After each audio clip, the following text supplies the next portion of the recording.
Welcome to This Week in the Division 2, your only source for all the news, posts, build guides and more. Let's be honest with each other.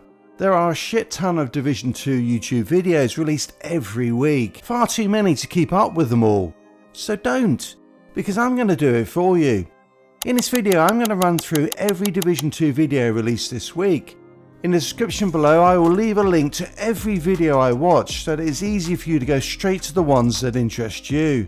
And to make this video as easy as possible to use, here are the timestamps for each section. You can also use the chapters below to jump straight to them.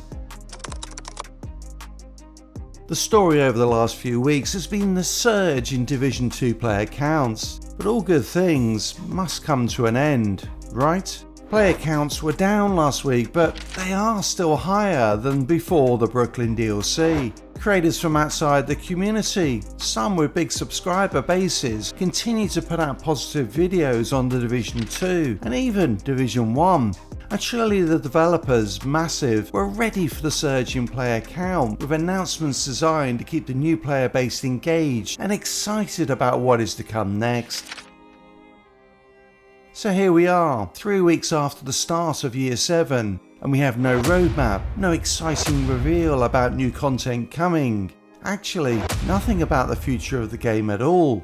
If ever there would have been a good time for the state of play to return, it would have been now, but nothing. And maybe that's because there is nothing to tell. Have we now seen the last new content for the Division 2? Tuxedo Bandido also pointed out the game has been riddled with bugs since the DLC launch. Now the first patch of Year 7 has just been announced and some bugs are being fixed, including the Catalyst exotic mask, the showpiece of the Brooklyn DLC that was just a cosmetic up until now. So finally, those Catalyst build guides will be of some value. Maybe. I just don't get it. It feels like such a missed opportunity, a bit like the hardcore mode that has never left its beta stage. With the success of Hardcore WoW, it was a no-brainer to invest in this mode, but Massive left it to die. I'm glad though that some creators are finally finding it. One thing that Massive are not leaving to die are cosmetics. This game might be a bug-riddled mess, but the cash shop is working just fine. But even there they are missing out on a huge opportunity. Well, two really. Yes, breasts, knockers, tits, whatever you want to call them, Virtual ZZ is all over them. He is stripping bare the Chinese version of the game, laying naked all of its secrets to tickle our fancy. Is it time for the Division 2 to follow the first descendant? The version of the game we play has kept Apparel realistic, but then you see this bundle that is available now and you have to ask yourself, what the fuck is a pseudo samurai outfit doing in a post-apocalyptic DC? Let me know in the comments what you think. Would you like to see Apparel like those found in the Chinese version of the game? Before the Brooklyn DLC, new player guides were largely annual updates of the same videos, with just the year changed. But now, new players are spoiled for choice with guides on, well, just about everything, which can only be a good thing and help to retain players. Included in there was an interesting video from Rogue Gold, testing out the theory that the best DZ farm for the raid exotics is actually in the 30 to 39 level range. Was he lucky? Well, you'll have to watch to find out. I also put out a video to answer a question raised by several of my community. What the fuck do I do once I reach level 40? Check out the video for the 11 things I would do to set yourself up for the end game. In addition to Chinese soft porn, Virtual ZZ also put out a video on how to maximize your infrastructure key drops. The purpose of these keys is still unknown, but has been linked to new missions in Brooklyn, which Massive should announce now before everyone has left. And finally in this section, I will leave you with a sorry tale. In a recent stream, Wids deleted a character he didn't need anymore, only to realise that he had also deleted his only version of the Turmoil knee pads. At least maybe I won't have quite as many of his one-shot builds to go through each week as a result. Before we get into the builds, a quick aside, YouTube's algorithm is fucking weird. Run the same search twice and you'll get different answers, and I found some videos just didn't appear. The same goes with this video. If you don't subscribe, you might never see any episode of it ever again.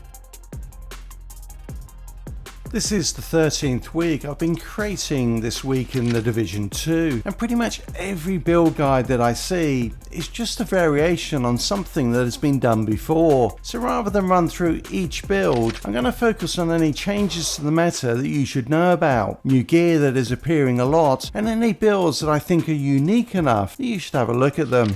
I will leave links to every build guide though published this week in the description. This season can be summed up by one word: Backfire. Yes, the Backfire Exotic SMG is the weapon to use this season, with another 14 builds this week, on top of the more than a dozen we've had since the start of the season. Overkill anyone? It does work incredibly well this season due to active modifiers, letting you get to 100% critical hit chance, and with the Brooklyn DLC where Hasbro negates a lot of the incoming damage. Not surprisingly, Strikers and Hunter Fury builds work very well with the Backfire. One thing to remember with any of the builds is the concept of diminishing returns. Yes, even in the Division 2, playing with something too much results in your performance dropping off, which might be the best reason to not go with the Chinese outfits. Backfire's talent adds 200% critical hit damage, so stacking more and more critical hit damage through the Umbra gear set, for example, is actually not a good thing. You want to look for builds with multiple sources of multiplicative or amplified damage, rather than those going for the big swinging dick approach of 500% plus critical hit damage. Now, all these Backfire builds did upset a creator who felt that they were the first to come up with the meta this season, but were not credited in subsequent videos. I have been looking at Division 2 builds for years now, and I can tell you with confidence that there are no new builds. All I see now are slight variations on a theme. I guarantee that every week there will be Strikers builds, Hunter's Fury, Heartbreakers, Umbra, and fucking one-shot builds. This week alone there were 17 striker builds, and the reality is that changing a weapon or one piece of gear doesn't really change the fact that it's still a striker build, and a striker gear set will carry pretty much any marshmallow firing weapon you put on it. It is also a little naive for any content creator to think that they are the first when there is a whole community of players out there testing and creating builds who never publish a thing on YouTube. At the same time, there are so many creators in the Division community that it's also naive to think that every creator watches every video from every other creator and so would know who was first anyway. Well, unless you're a sad muppet like me.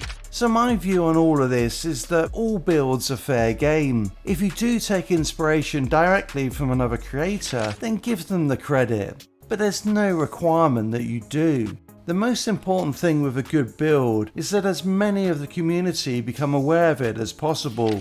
You, as the viewer, have the choice over what and who you watch. So the more creators who put out a build, the more chance that you will see it and be able to use it. Now, that's not to say that it isn't frustrating when you put out a great build only to see a larger creator put out a very similar build and get a ton more views. I know, it's happened to me plenty of times, but the only way to deal with that is to keep putting out great builds and great videos and grow your community. There were a few build guides that I found interesting this week. Tuxedo Bandido demonstrated how the measured assembly gear set could be used in an aggressive way that was very effective in legendary content, one-shotting tanks and preventing all those pesky healing stations from slowing your progress down.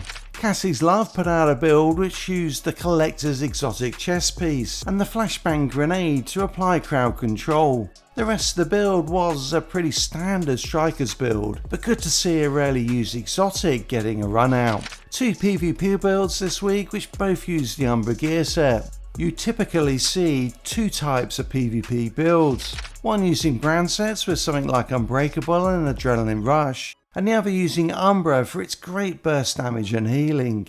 I am also starting to see the talent Streamline appearing in PvP builds now, which makes perfect sense. When you're running blue core builds, as many PvP builds are, pure weapon damage buffs are incredibly effective. I will be on vacation the next couple of weeks, so the next episode of This Week in the Division 2 won't be coming out until July the 9th. But if anything comes up in the meantime, I will cover it in a community post, so make sure you are subscribed in order to get them.